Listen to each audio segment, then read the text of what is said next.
Hello, all of you wonderful Taurians out there. This is Maxine Taylor, and I have your forecast for September 2020. And got some wonderful things to talk about. First of all, let's start with Mars. Mars is the red planet. Mars is the planet of action and energy. And as many of you know, it is going to go retrograde on the 10th of this month. Now, uh, many of you know that, for example, when Mercury goes retrograde, everything is confused. Can't make up your mind. Same thing with Venus. And we had that tag team going back this summer. Well, when Mars, which rules action and energy, what you throw yourself into, commerce, industry, the action of life, when it goes retrograde, everything flatlines. It feels like nothing's happening.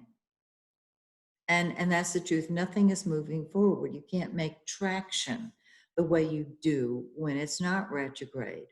Mars will go direct November 14th. Now, we are in the shadow of the Mars retrograde, and that's why for many people it feels like nothing's happening. That's because we're starting to feel it. After it goes direct November 14th, you will find that things move forward better and it will come out of the final shadow on January 4th. It's a long way to go. However, after Mars goes direct, you'll know because everything starts moving forward again. Okay, Venus, the planet of love. I've put it down here. And it's so beautiful. It is the lesser benefic. It is beauty. It is what you love. It is money. It's happiness. It's just whatever, sweetness.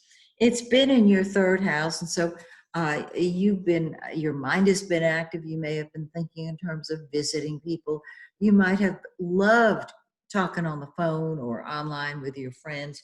And on the 6th, it moves into your fourth house of home, family, even real estate. And that's the time when you're going to want to be at home with family members. If your family is elsewhere, you might just enjoy staying home with a TV remote in your hand. You know what I mean? Home sweet home. Now, the sun, the yellow planet, the giver of life, it has been and is going to stay in your fifth house of fun and games. The fifth house is also children. And so they are the center of your life, like the sun is the center of our solar system. And it lights up the action wherever it is. And so you've been partying or just having fun. That's going to continue till September 22nd, when the sun moves into your sixth house. And you will really be able to get busy at work. If you've had a health issue that hasn't gone the way you've liked, the sun will help it along. Remember, it's the giver of life. Now, Mercury, the blue planet, also is in your fifth house. Mercury is what we think about and talk about. And so you've had fun talking and sharing and coming up with new creative ideas, or maybe fun ideas for your kids. On the 5th, Mercury leads the way into your sixth house, preparing the way for the sun. And so things are going to start moving at work, or at least you're going to be thinking about it. Whatever you think about is what you put your attention on. And whatever you put your attention on grows. All right? So, super.